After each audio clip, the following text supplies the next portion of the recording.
డబ్బు, అనారోగ్యం, ఉద్యోగం, వ్యాపారం, అప్పులతో బాధపడుతున్నారా? మీకోసమే మేనిఫెస్టింగ్ మిరాకిల్స్ 11 డేస్ ప్రోగ్రామ్. నమస్కారం అండి డాక్టర్ శ్రీ ఆచార్య అనంతకృష్ణ స్వామి గారు. నమస్కారం. అసలు క్లాసెస్ ఎప్పుడెప్పుడు ఉండబోతున్నాయి? చాలా మంది అడిగేది క్లాసుల వివరాలు చెప్పండి అని. ఒకసారి దాని గురించి. మనకి 2024 14th జూలై మనకి హైదరాబాద్లో ఉందమ్మా. అలాగే 28 జూలై బెంగళూరులో ఉంటుంది. 14th ఆగస్ట్ వచ్చి విజయవాడలో ఉంటుంది. 11th ఆగస్ట్ వచ్చి అనంతపూర్లో ఉంటుంది.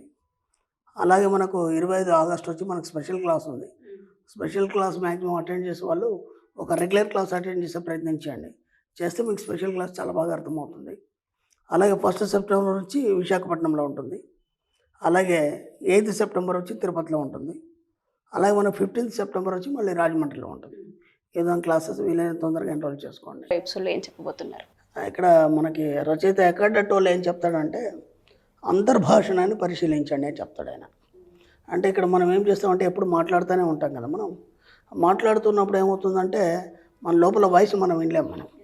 కాబట్టి ముందుగా మనం ఏం చేయాలంటే మనం మాట్లాడాలి తగ్గించి లోపల భాషను వినాలి. అంతర్భాష ఏం చెప్తుంది అంటే ఇప్పుడు మీరు ఒంటరికి వచ్చినప్పుడు మీకు అనిపిస్తుంది నాకు ఒంటి నిండా బంగారం ఉంటే బాగుంటాం.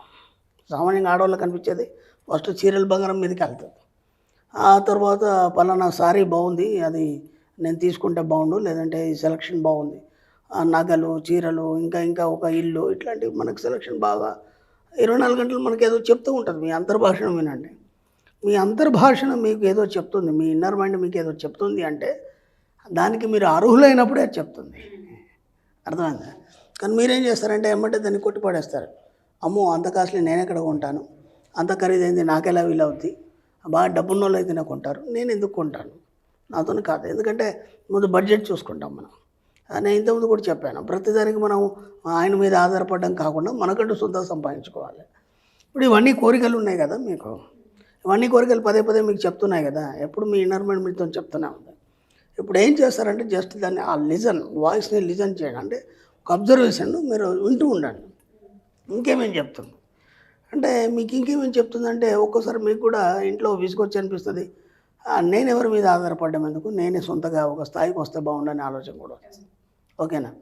అలాగే నేనే సంపాదిస్తే బాగుండవు, నేను సంపాదించిన దాంతో నేను ఈ వస్తువు కొనుక్కుంటే బాగుండవు, లేదంటే నేనే సంపాదించేసి ఇల్లంతా నడిపిస్తే బాగుండవు. ఇలాంటి ఆలోచనలు మీకు వస్తుంటాయి కదా. వాటిని ఎందుకు ఆపిపెట్టారు, వాటిని ఎందుకు మీరు ఇంప్లిమెంట్ చేయలేదు? ఇప్పుడు ఏం చేస్తారంటే ఏవైతే ఆలోచనలు వస్తున్నాయో వాటన్నిటిని మీరు సింపుల్గా ఒక పెన్ను పేపర్ తీసుకొని రాసి పెట్టండి. మీకు ఏమేమి ఆలోచనలు వస్తాయి, ఇవన్నీ ఎప్పుడు వస్తాయి? అంతర్భాషను మీరు పరిశీలించినప్పుడే వస్తాయి, లేకపోతే రావు. మీరు పొద్దాక మాట్లాడుతున్నప్పుడు కానీ, లేదంటే మార్కెట్లో ఉన్నప్పుడు కానీ, లేకపోతే జనాలతో ఉన్నప్పుడు ఇవన్నీ రావు మనకి. ఒంటరిగా ఉన్నప్పుడు ఇవన్నీ ఆలోచనలు వస్తాయి మనకి. కాబట్టి ఎప్పుడైతే మీరు ఒంటరిగా ఉండడానికి మ్యాక్సిమం ప్రయత్నించండి. మన సబ్జెక్టులు ఏం చేస్తామంటే వీలైనంత ఒంటరిగా ఉండండి. ఎందుకంటే వీలైనంత ఒంటరిగా ఉన్నప్పుడు నీ ఇన్నర్ మైండ్ నీతో మాట్లాడుతుంది. నువ్వు ఎప్పుడు మాట్లాడుతుంటే అది సైలెంట్ అయిపోతుంది, అది చూస్తుంటుంది, అబ్జర్వ్ చేస్తుంటుంది. నువ్వు ఎప్పుడైతే మాటలు ఆపేస్తావో అప్పుడు నీతో మాట్లాడడం మొదలు పెడుతుంది. ఒక్కసారి ఆ అంతర్భాషను వినడానికి ప్రయత్నించండి. ఎందుకంటే మనకు రచయిత ఎక్కడట్టు ఏం చెప్తున్నాడంటే మీ యొక్క జీవితానికి ఒక చుక్కనిలాగా పనిచేస్తుంది మీ అంతర్భాషణ. ఓకే, అర్థమైందా? మనం ఇప్పటిదాకా దాన్ని గమనించలేదు కాబట్టి మనం ఏనాడు దాని వైపు చూడలేదు, ఏనాడు దాని వాయిస్ వినలేదు. ఇక్కడ ఏం చేస్తున్నామంటే దాన్ని ప్రతిసారి వ్యతిరేకిస్తున్నాం. ఇప్పుడు మనం ఇంతకుముందే అనుకున్నాము, ఇప్పుడు పలానా నగ కొనాలనుకున్నప్పుడు అమ్మో అంత డబ్బు నా దగ్గర ఎక్కడుంది, ఎమ్మటే దాన్ని ఆపేస్తున్నాం. అది మాట్లాడదు మళ్ళీ. అర్థమైందా? లేకపోతే ఒక నగ కొనాలనుకున్నారు, లేకపోతే ఇంకేదన్నా మీరు చేయాలనుకున్నారు, నాతోనే ఎక్కడ అవుతుంది, నాతోనే ఎక్కడ చదువు అవుతుంది, నేను ఎక్కువ చదువుకోలేదు, లేదంటే నాకు ఎక్కువ సమాజం తెలియదు, నేను ఎక్కడ చేస్తాను. చాలామంది దగ్గర నేను విన్నది ఇదే. మన క్లయింట్స్ వస్తుంటారు క్లాస్లో కానీ, లేకపోతే నా పర్సనల్ అపాయింట్మెంట్ కూడా, గురుగారు నేను ఇంట్లోనే ఉంటాను, నేనేం చేయలేను, అలాంటప్పుడు నాకు ఎలా సాధ్యమవుతుంది డబ్బు రావడం అనేది, ఆయన చేస్తే తప్ప నాకు ఇంకో దారి లేదు అన్నాడు. అలాంటి ఆడవాళ్ళు వాళ్ళు లక్షల కోట్లు సంపాదిస్తున్నారు. ఎందుకంటే వాళ్ళు సమాజం తెలుసుకున్నారు ఏంటనేది, వాళ్ళు బయటకు వచ్చారు, మనం చెప్పిన సబ్జెక్ట్ని ఒకటి ఫాలో అయ్యారు, వాళ్ళ అంతర్భాషణ విన్నారు, వాళ్ళ అంతర్భాషణ ఏమేమి చెప్తుంది దాన్ని అబ్జర్వ్ చేశారు, దాన్ని పాటించారు, ముందుకెళ్ళారు, సాధించారు. కాబట్టి ఎంత వీలైతే అంత మీరు ఏం చేస్తారంటే మౌనం వహించండి. మీ అంతర్భాషణ ఏం చెప్తుందో దానికి మీరు ఎక్కడ కూడా దాన్ని వ్యతిరేకించకుండా దాంతో ఎప్పుడైనా ఏకీభవించే ప్రయత్నంలో ఉండండి. ఎంత మీరు ఏకీభవిస్తే మీకు అంత ఫలితాలు లభించడం అనేది మొదలవుతుంది.